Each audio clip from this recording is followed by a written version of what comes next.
Hi, my name is Veronica, and you're watching Dante's Boxing Nation. How did that one do? That was very good. Let's do it. Just maybe one or two more, okay?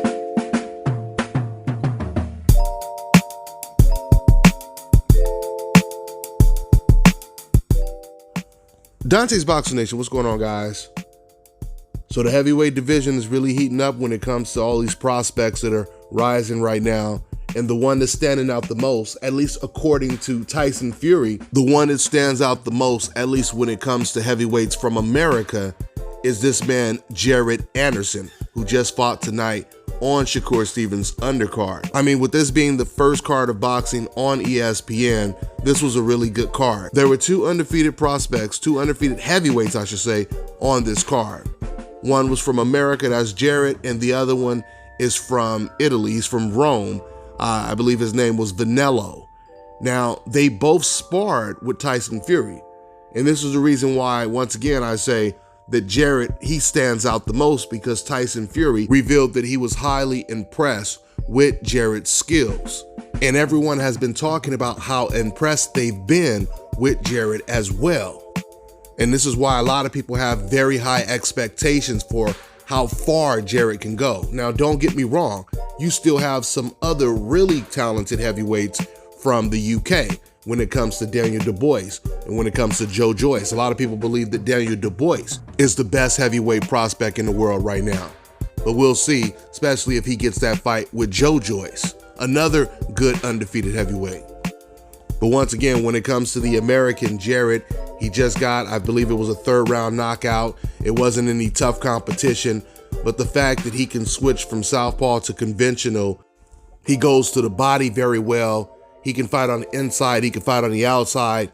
It shows he has many dimensions. When you compare Jared to like a Deontay Wilder, the difference, well, there's a lot of differences. One of them is Deontay Wilder, he started boxing late. He started boxing close to 20 years old. He was like 19, 20 when he first was introduced to boxing.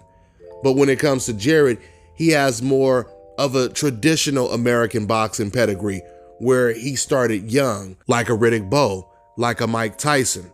So we still don't know how far Jared can go until he gets in the ring with some tough competition. But if he does pass that test, then that gives us an idea. But it's just unfortunate that Tyson Fury most likely won't be fighting any of these guys, because he's already said he plans on most likely fighting Wilder again, Anthony Joshua, and maybe one other person, and then he's going to retire.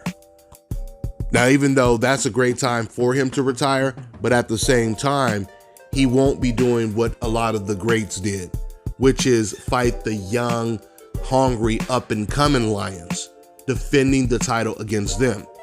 He beat the best in the division, but he never fought the young guys, because this is what the Lennox Lewises did. This is what Ali did. Not only did they fight the older guys that were more experienced, that were there before them, but then they started to fight the guys that came up along with them. And then the hardest thing to do is they had to start beating the young lions.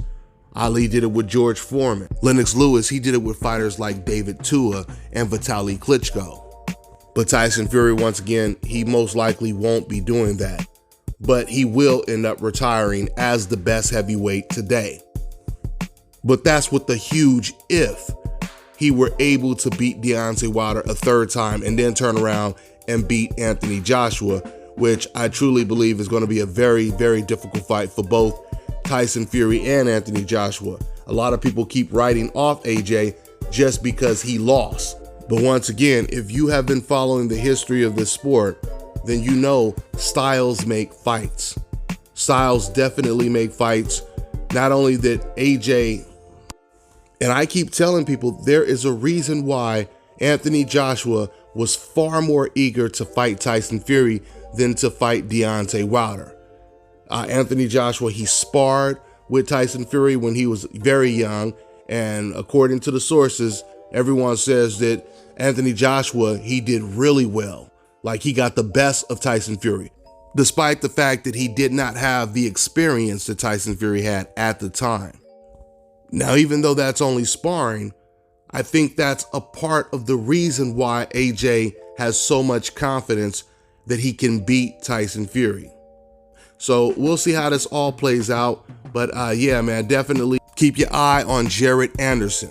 We'll see how far he can go once he steps up in competition. That's all I got for now, guys. I'm on to the next one. You know, I always say on this channel, pay-per-view fights should actually be free. And now the day has come where I'm about to hook you up with an app where you can watch all your pay-per-view events, boxing, UFC, etc. for free.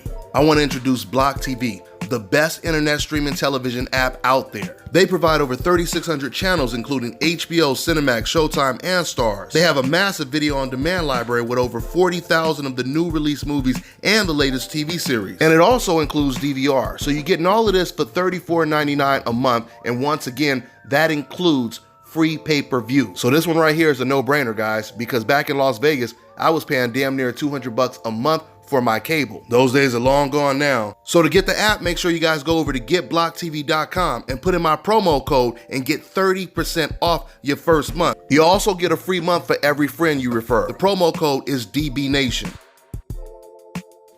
And I cannot come up with a good answer to that question. And so I'm calling on Hennepin County Attorney Mike Freeman to act on the evidence before him. I'm calling on him to charge the arresting officer in this case.